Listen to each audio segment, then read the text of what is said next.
Osim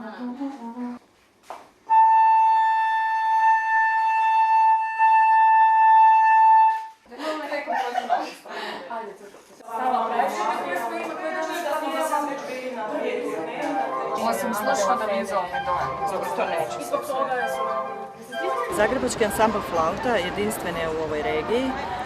Osnovali smo ga moja prijateljica i dugogodišnja kolegica Renata Penezić i ja, a poticaj nam je bio poziv koncertne direkcije za jednom potpuno drugačijim koncertom u crkvi Svete Katarine. Naš repertoar je šarolik. Gledajući na glazbena razdoblja pokrivamo i renesansu sve do suvremene glazbe, što smo jako zahvalni našim kompozitorima koji pišu za ansambl flauti i obogaćuju našu literaturu. Također smo se okušale i u sviranju opera, muzikala, jazz kompozicija. Nakon inauguracijskog koncerta cijeli ansambl, znači cijela ta postava odlučila je ostati zajedno. Kako bismo jednostavno naučili zajedno muzicirati, naučili bolje surađivati. Smatrali smo da je najvažnije od svega imati kontinuirane nastupe. Biti uvježban, treba se o nama malo čuti, trebamo imati repertoar i tako. Što je nemoguće ako samo čekamo da nas netko pozove na koncert.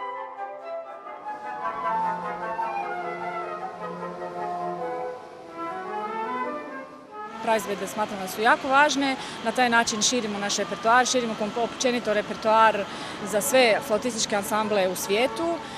Jako zanimljivo je da ljudi traže snimke na YouTube-u i kontaktiraju onda skladatelje koji su napisali skladbe za nas, traže note, žele ih svirati. Posvuda se već izvode naše skladbe koje smo mi po prvi puta proizveli u Zagrebu. U nama su inspiraciju pronašli skladatelji iz inozemstva. Osim što ljudi danas dolaze na koncerte kako bi nešto čuli, vrlo je važno im je i taj vizualni dojam. Tako je došlo do suradnje sa Tekstilno-tehnološkim fakultetom, pa su nam prilikom zadnjeg koncerta smislili naš vizual. Imali smo suradnju sa Akademijom dramskih umjetnosti, pa je naša redateljica Marina Pejnović osmislila cijeli performans.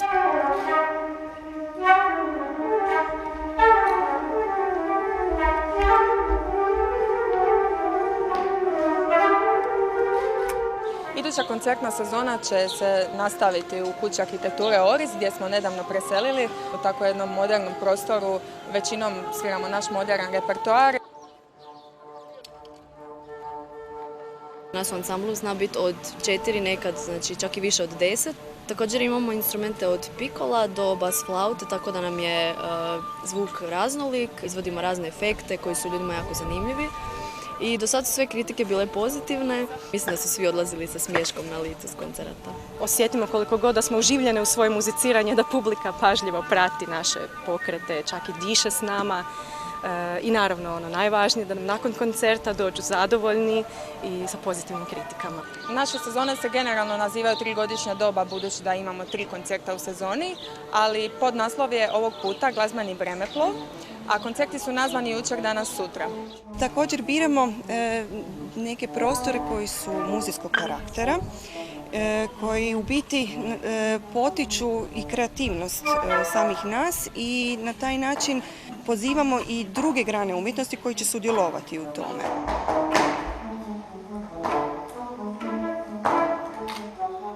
Za koncert jučer imamo u planu izvesti kompozicije na uspješnice recimo proteklih sezona. Danas će biti samo praizvedbe, a sutra jedan malo zanimljiv multimedijalan projekt jer ostvarujemo suradnju i sa Female Laptop Orchestra iz Londona koji će se baviti sound dizajnom, tako da ni mi još uvijek ne znamo što nas očekuje jer je sve skupa još uvijek u pripremi. Trenutačno planiramo našu 3. inozemnu turneju i planiramo svirati u Češkoj, Slovačkoj, Austriji, Mađarskoj i planiramo se predstaviti sa djelima hrvatskih, isto tako i stranih kompozitora.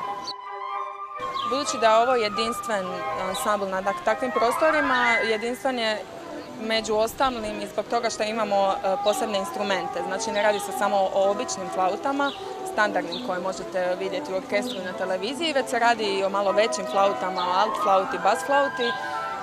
kontrabas flauti i naš repertoar za iduću sezonu je uvelike ograničen našim instrumentarijem, jer nažalost ne posjedujemo još uvijek kontrabas flautu. Jako je teško doći do sredstva, nadamo se da ćemo uspjeti naći financijsku pomoć, da će ljudi prepoznati naš trud na kulturnom planu Zagreba, Hrvatske pa i šire, jer smo jedinstven ansambl ovakve vrste.